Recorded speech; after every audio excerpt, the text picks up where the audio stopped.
How's everyone doing? We all here? We all present? Everyone ready? Everyone fired up?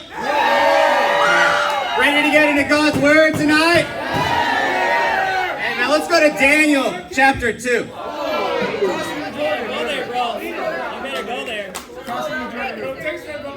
Daniel chapter 2.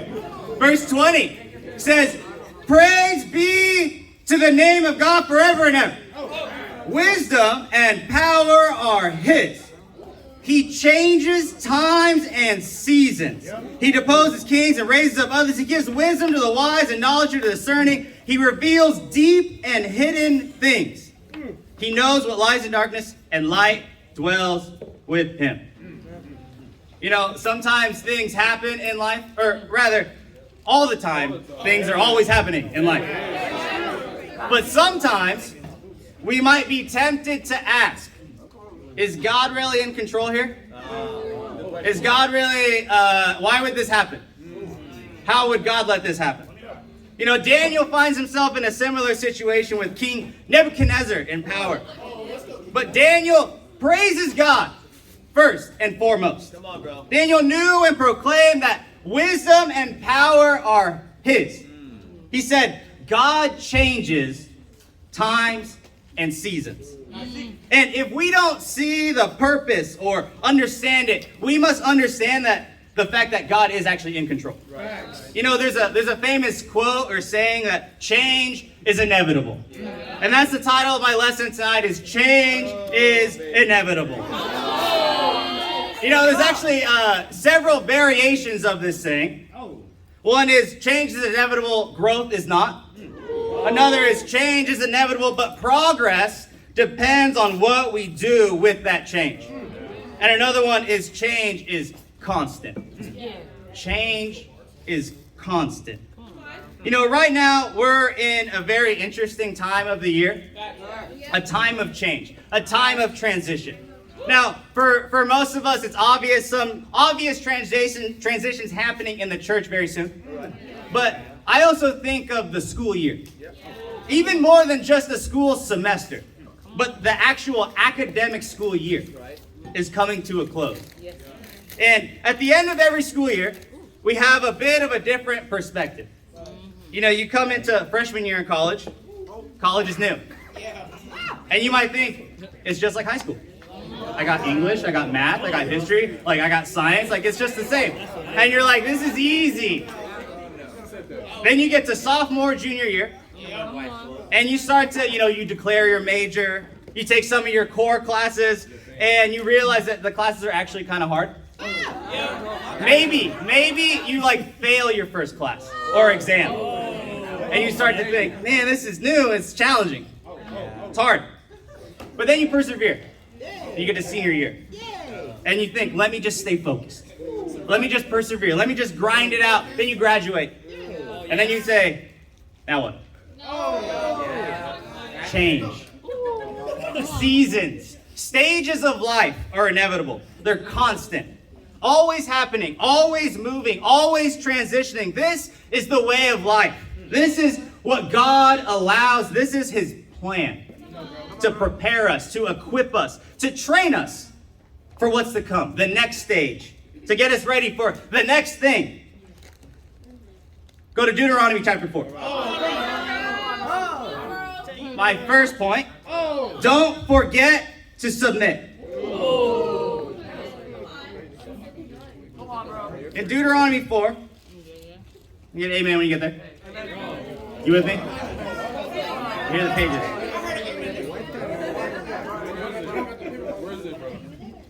Verse 5 says, "See, I have taught you decrees and laws as the Lord my God commanded me, so that you may follow them in the land you are entering to take possession of it.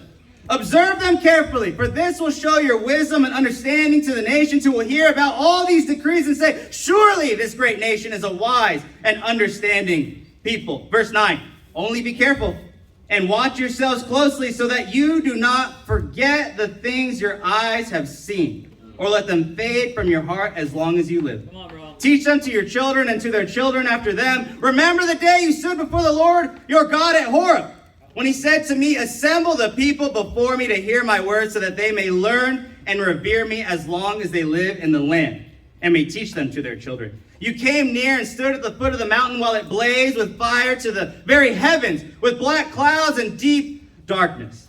Then the Lord spoke to you out of the fire. You heard the sound of words, but saw no form. There was only a voice. Verse 22, I will die in this land. I will not cross the Jordan, but you are about to cross over and take possession of that good land. Be careful not to forget the covenant of the Lord your God that he made with you. Do not make for yourselves an idol in the form of anything the Lord your God has forbidden. Here we see Moses charging the Israelites in the wilderness. And he's telling them that in order for them to inherit their promise, they will have to cross over. He tells them, don't forget what your God has done. Don't forget what your eyes have seen. Don't forget to submit and obey to the commands and the plan that he set out for you. Now, this is toward the end of their journey. They've, up to this point, wandered in the desert, in the wilderness for 40 years because they could not see themselves as conquerors of Canaan. Come on, bro. They lost their identity as God's people in the wilderness. They forgot what God had spoken to them. They forgot the mighty hand of God that brought them to where they were. Come on, bro. Yet before they could receive the promise, enter their promised land, they had to remember, they had to submit to the plan. Yet to cross the Jordan and enter the good land. A very great change. A great transition. You know, transition is not just an unfortunate side effect of life. It's part of the process. It's part of God's plan to help mature you and to grow you and to trust in him. You know, before we can get from where we are to where we need to be, we have to submit and be convinced that what God has said is true. But like the Israelites, if we just continue to view ourselves as we were, Egyptian slaves, then we'll stay in bondage the rest of our lives. We'll stay bondage to our past. If we see ourselves of who we used to be, how we used to be, then we'll stay there. We won't change. We won't grow. See, the Israelites had left Egypt, but they hadn't let it leave them. You know, when we realize that God is greater than the challenges we face, then we'll be ready to possess the promise that he wants to give us. You know, God is constantly calling us to grow, to go to a greater destination than where he has you. And his plan and his method to make this all happen is to put us through change and to put us through transition. You know, transition has a negative connotation today.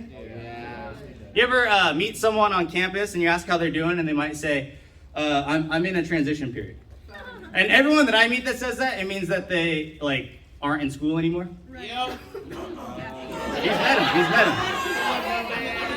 It's like a code. It's like a code for my life is falling apart and I have no idea what's going on. I'm in transition. And of course, we don't want to admit that, so we mask our response by saying, I'm in a transition period. You know, transitions aren't meant to be easy. In fact, most of the time they are painful. But it's necessary. It's a vital and inevitable part of life. Change is inevitable. You know, everything is in constant change, a constant state of change. The law of the universe tells us this. But we need to know how to navigate these times of transition because God moves in seasons. Go to Philippians chapter 3. Philippians 3. Come on, brother. Verse 13 says, brothers and sisters, I do not consider myself yet to have taken hold of it. But one thing I do, forgetting what is behind and straining toward what is ahead. I press on toward the goal to win the prize for which God has called me heavenward in Christ Jesus. Paul understood that change, transition, was a necessary part of his lifelong journey toward the prize. But change can be hard. That change forces us from the familiar and into the unknown. And we often drag our feet, kicking and screaming. Don't like change. But in the end, we must submit. It's inevitable. And embrace the plan because God is in control. But first, we have to ask ourselves and understand, why do we hate change so much? Intuitively, I think people know that it'll cost something. And this is why we want to remain in the time of an older season. How many times, I wish I was still a kid. And I remember what, right? Or for me, working in high school, for me. I had more money in high school working at a minimum wage job because I didn't have bills. And sometimes we think we had it better. But every transition has a time of something ending, a time of confusion and chaos, and then a time of something beginning. And when you take transition change, you have all three phases all in themselves, and you put them all together, and then you have a spiritual assault. Because you're with your head cut off. Something's ending, something's changing, something's beginning. Where am I going? What's happening? I don't like change. But it's inevitable. There's three major mindsets that keep us from transitioning into something new or hesitating. The first mindset is comfort. And I think this one's huge, especially in the United States, especially in Texas. We love comfort. It's ingrained in living in Texas just because I think there's so much space. I'm gonna build my house right here in the middle of nowhere because I got all this land and I can do whatever I want. And I'm gonna stay here, and if I have to drive to Devo I'm not going. I wanna be comfortable. I wanna sit on the couch. It's Friday night. I do what I want. Comfort. We love comfort. And we often opt for comfort and convenience over the challenge of change. People know that in order to change, you got to get off the couch. And you got to play the game. Instead, we want to turn on the TV and watch the game.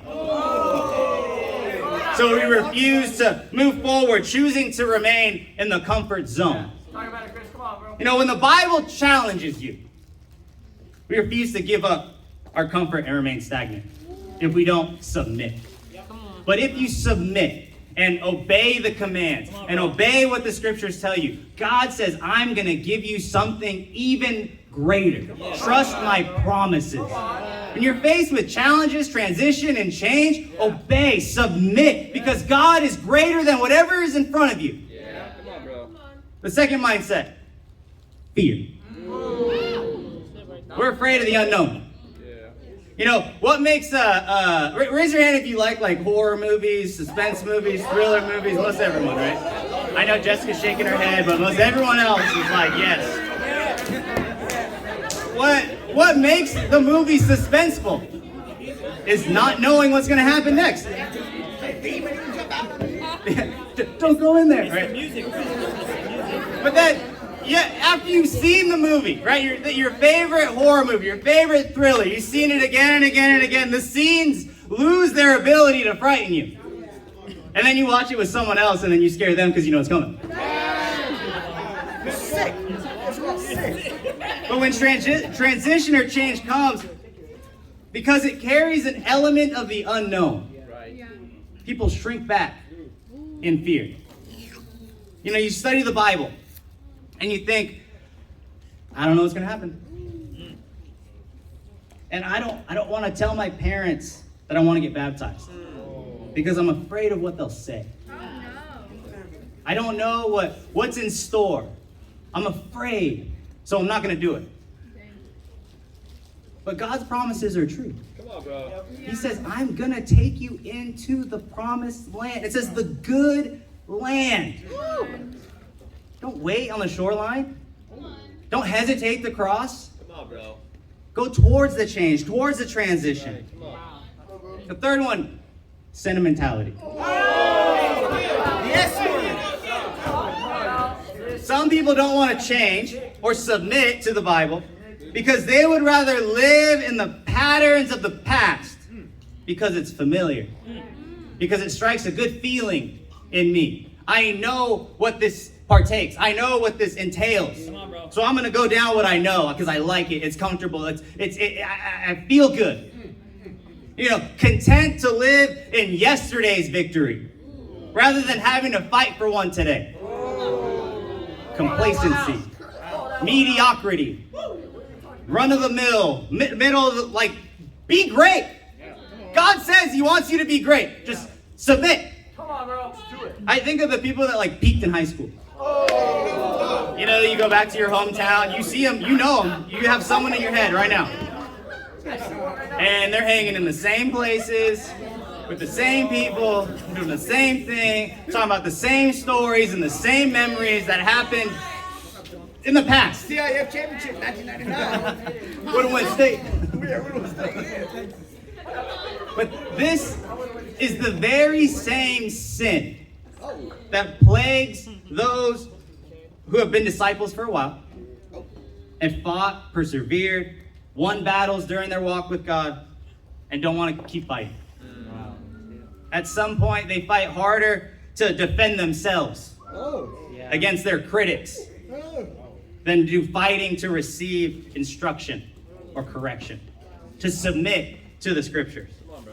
Proverbs 12, verse 5, you don't have to turn there, it says, the way of the fool seems right to them, but the wise listen to advice. Proverbs 1, verse 7 says, fools despise wisdom and instruction. In order to trust and obey and submit to God's plan during times of change, especially, we must do 4 things. Yes. Bro, talk to me. You have to accept change, that it's inevitable, and that it actually has a purpose as part of God's plan and process to help you grow. Yeah, come on, bro. And embrace the risk. The risk, the unknowns are in opportunities to display our faith. Hardship, risk, things we don't know. Where is your faith? Confidence in what you don't see. Trusting in God, submitting to the scriptures, obeying his commands. See, it's God's way of surprising you with something better. I think of there's a picture, and there's a little girl, and she's got this teddy bear. She's like, this is my teddy bear. And then there's Jesus, there's God, and he's got a giant teddy bear behind his back. And she's like, yeah. But God is something even greater than you could ever imagine if you just submit to his plan. We have to expect challenges and hardships and adversity. It's gonna happen. Don't let it catch you off guard. Expect it. There's gonna be the time of chaos that I mentioned, when you're traveling between what was and what will be. Expect some anxiety and confusion to try to sneak its way into your thoughts and your emotions. It's part of the process. Without these, there'd be no victory. If it were easy, if there were no hardship, then where would the victory be? How great would it be? It'd be easy, and you wouldn't do it. And we have to move forward in spite of all these things. There's only one way to grow, and that's to go through it, to never stop, to persevere, to keep going. Not looking back, but forward. I'm reminded of Winston Churchill in a speech he once gave. He just simply repeated, he said, never give up. Never give up. He said, never, never, never, never, never give up. It can't get any more simpler. It's good words. It's the only time you should say never, right? Yes. Never give up. Yes. When you're going through change. Because you're about to enter a new season of something greater. Paul said in 2 Corinthians 3, verse 18, that we're being transformed or transitioning into Christ's image with ever increasing glory. Turn with me to Luke 8. Luke chapter 8. My second point is slow to follow leaves you hollow. Luke chapter 8. Verse 22. Come on, brother. Go there? Yeah. Bob's there. It says, one day Jesus said to his disciples, "Let us go over to the other side of the lake." So they got into their boat and set out. As they sailed, he fell asleep. A squall came down on the lake so that the boat was being swamped, and they were in great danger. The disciples went and woke him, saying, "Master, Master, we're going to drown." He got up, rebuked the wind and the raging waters. The storm subsided, and all was calm. "Where is your faith?" he asked his disciples. In fear and amazement, they asked one another, "Who is this? He commands even the winds and the water, and they obey him."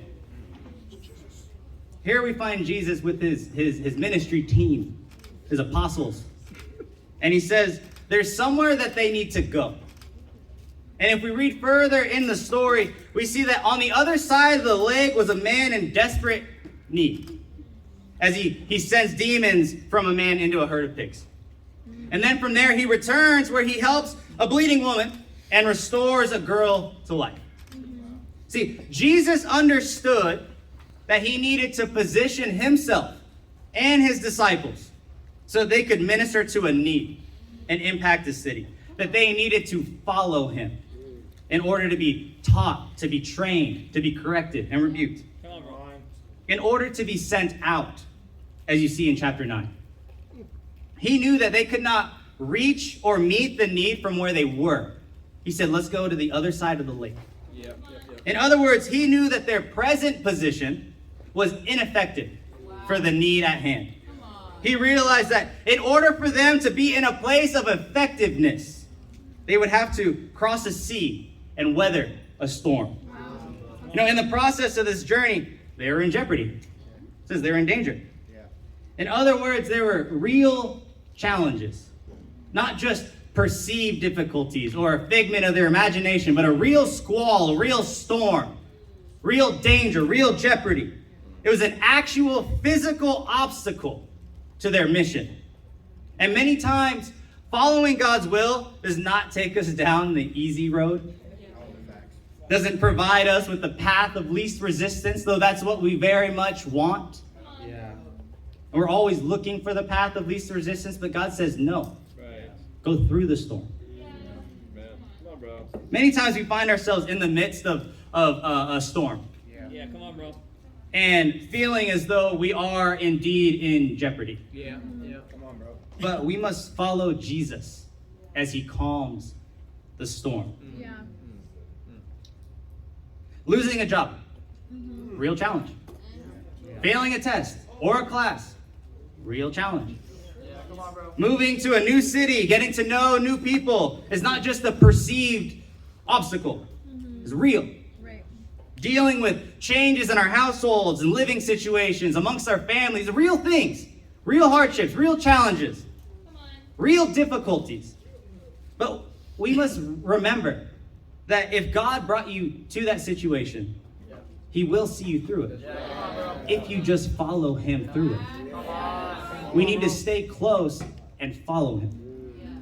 And remember that the storm, the change, the challenge, the situation is not the destination. Though many times it feels like it. You ever fail a test and you're like, it's a test. Like this is, nothing else on your mind. Whatever challenge, like it's hard to think of anything beyond it than the challenge itself. But it's just a stepping stone. It's just a part of the path. Yeah, come on, bro. Not the destination. Come on, bro. God has not forgotten us in the storms or the challenges, Come on, bro. but rather he's taking us somewhere. That is the divine purpose of adversity. And we can't forget who it is that's leading us, who it is we're supposed to follow. Otherwise you end up like the disciples. Who's this? And they're like amazed and in fear and amazement. Who is this? Sometimes we give credit where credit isn't due. When you overcome something, who gets the praise? Yourself? True. I appreciate Sophia. Like first piece of good news, God. Come on, Sophia. Like I was in my head when we share good news, I was kind of thinking, shouldn't that always be good news? It's never mind. Come on, bro. But is our focus always on God? Are we always following, submitting? You know, when we're led into situations that we can't handle, because there are situations we can't handle. Yeah, bro. Told you. God can. Yeah. But we just have to remember to follow and rely on His strength and His power and His might, His wisdom. Like Daniel said, wisdom is His, power is His, not your own. Rely on that. Tap into it. Follow it. Let it lead you. Let it guide you. If God presents us with a challenge bigger than we are, then you can be sure He's prepared to invest us in the resources necessary to take you through it to meet that challenge. If you just realize that the hardship is from God and understand who God is He not bigger than that challenge? Yeah. Is He not going to take you through it? Is He not going to provide something even greater, even bigger, even more awesome on the other side? Yeah. Talk about it, bro. You know, verse 25, He asks them, where is your faith? In other words, your faith is empty. Wow. Your faith is hollow. Come on, bro. You know, the trials don't come to master us, to overcome us, but to mature us, to help us grow.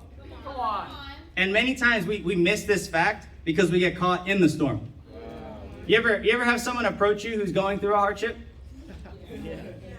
What are they, you can imagine it. What are they behaving like? Caught in the storm. Like Eeyore. Either like Eeyore, right? Like just down, just sullen, sunken, focused on the ground and the problem at hand, or in a whirlwind and a storm of emotions and panic. Help! Right?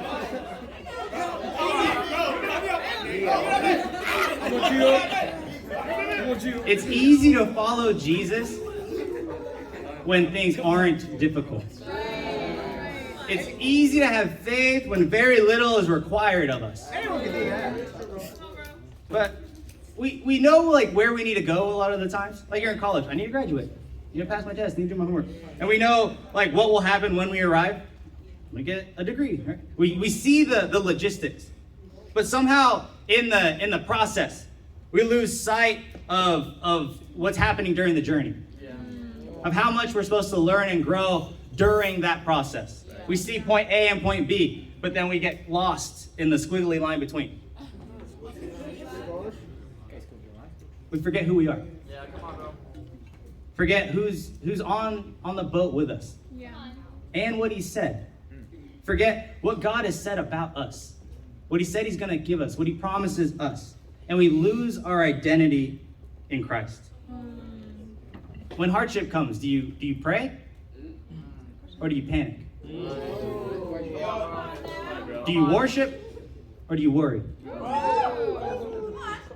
When challenges come your way, what is your initial response? Is it to get on your knees and pour your heart out to God? Yeah. To follow Him? To have Him guide you? You know, Jesus never said there wouldn't be storms. He never said there'd be no challenges. He never said that there wouldn't be scary times ahead. But what He did say is you would make it through. Our destination is greater than the storm. Come on, bro. But we must rely on Him. Otherwise, we'll be left to perish. We'll be left empty and hollow, faithless. We have to be those who live by faith. Having stronger times with God. Stronger quiet times. Spending more time in our Bibles. Going deeper in the scriptures. Pouring your heart out on your knees to God, asking for Him to lead you and to guide you, and then just to follow. To submit and follow His will, not your own. To pray for guidance. And trust the person that God has put in your life also to give you guidance. And to submit to them as well. As your spiritual leader. As a mentor. As a friend. As an older brother or sister. To submit and obey and ask and follow. Come on, bro. My third point. Trust is a must. Proverbs chapter 3. Come on, bro. Trust is a must. Come on, bro. You still with me? Come on, brother. Proverbs 3 verse 1 says, "My son, do not forget my teaching, but keep my commands in your heart. For they will prolong your life many years and bring you peace and prosperity. Let love and faithfulness never leave you. Bind them around your neck. Write them on the tablet of your heart. Then you will win favor and a good name in the sight of God and man. Trust in the Lord with all your heart and lean not on your own understanding. In all your ways, submit to him, and he will make your paths straight." No one ever reads that far. Leaning. Leaning has a sense of putting your whole weight on something. To lean on something. To put your whole weight into it. Resting and trusting in a person or a thing. You know, in our lives, through all the paths that we might be on, facing difficult decisions or circumstances, it can be hard to trust. Yeah. But God knows what's best for you. He's a better judge for what you need than you are.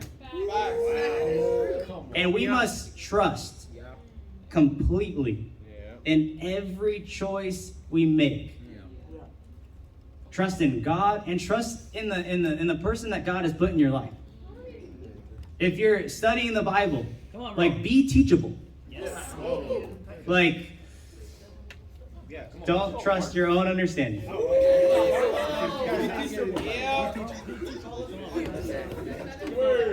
If you are stubborn, if you don't give your heart to someone who's there because they care, because they love, because they have faithfulness that they want to pour into you, but you're hard to get a hold of, or you're hard to get in contact with, or you're hard to work with, this isn't love. It's not trust. But God says trust completely in everything you do. You know, trust the spiritual leader that God has given you. He's given you someone who cares and loves you. Oh, come on, Fernando. Trust them, though they are imperfect. Oh, amen. You know, we can't be those who are wise in our own eyes, trusting our own thoughts and opinions and ideas at the exclusion of spiritual guidance. We can't be independent. The Bible says to be united. We can't be independent. In mind and soul and strength and together. Family. That's what this is. Look around. I just want everyone to look around and truly appreciate what you have in this room. This is God's family.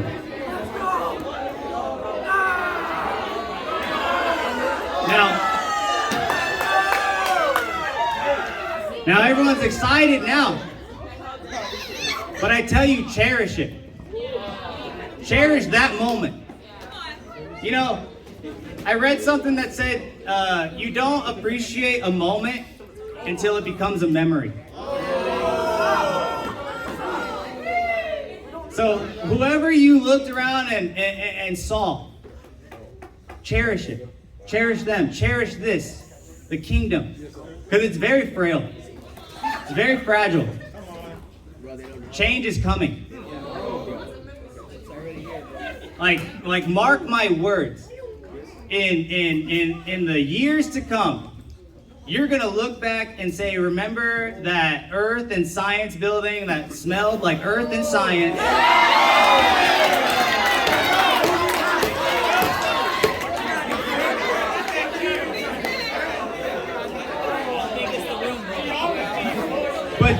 But don't be afraid of change when that moment comes either. Don't say, I wish I were back there. We'll do the first point again. Change is coming. Embrace it. But cherish these moments. But we should always be willing to listen. Come on, bro. And correct it by the person who's sitting in front of us with the Bible. Wise counsel. You know, we need to bring our thoughts and emotions to God in prayer. We got to get advice. And to use the Bible as our standard and as our measuring stick for our lives. Come on, brother. Then follow where God is leading us. Come on. You know, He will make your paths straight by both guiding you and protecting you. You know, we just celebrated our anniversary last weekend.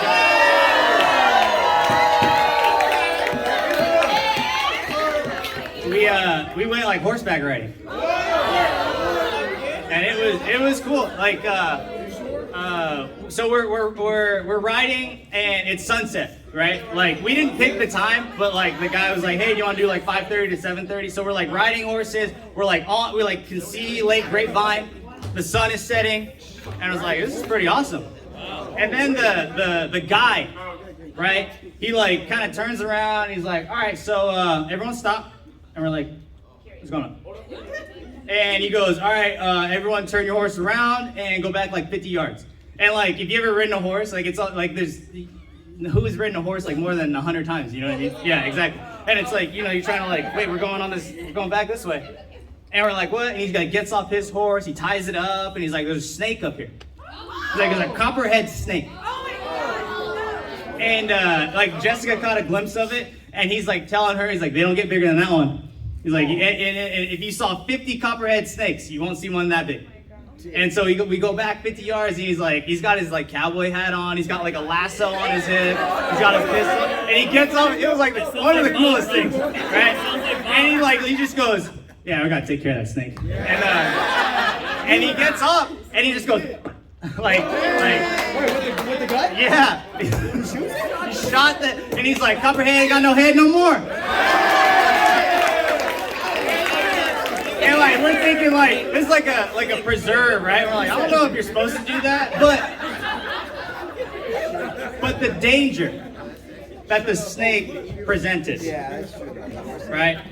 He's like, I had to do, like, there's, like, what else are you gonna do? Yeah. And it's funny because Jess had a conversation with him, like, probably 5 minutes beforehand of, like, you ever use the gun? Like, you carry a gun everywhere? And he's like, he's like, yeah, it's like challenge accepted, right?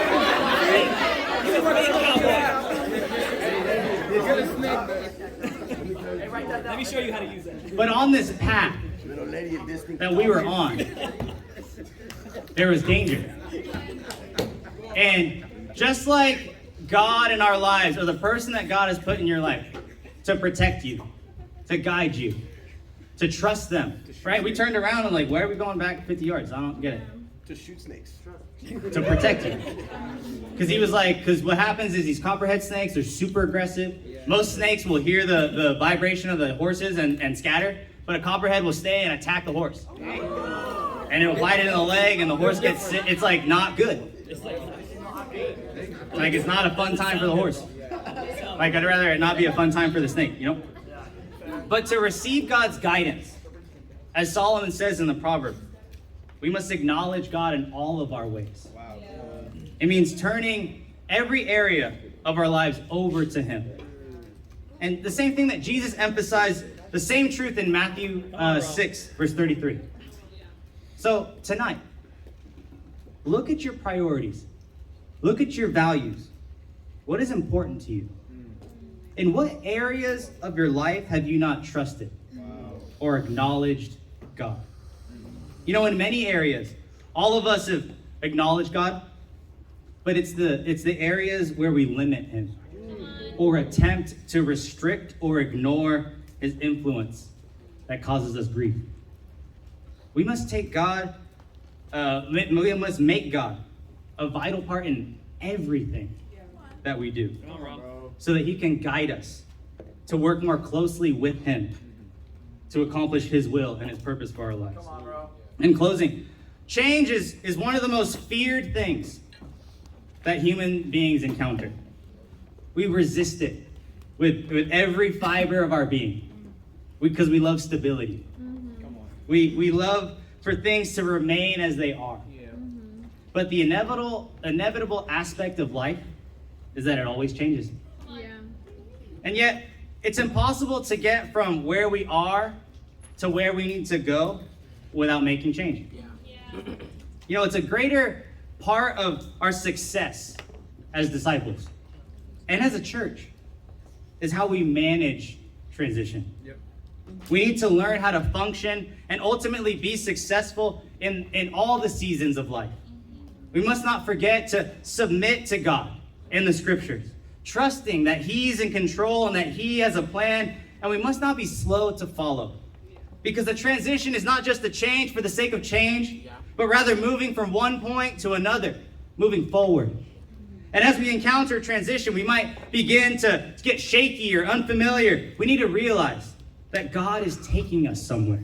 He's repositioning us to be more effective, to take us to something even greater, to achieve something more awesome. Because He knows that there are things that you can't achieve from where you're at. And God is strategically positioning you so that you will be able to access something that you could never get in the place that you're at.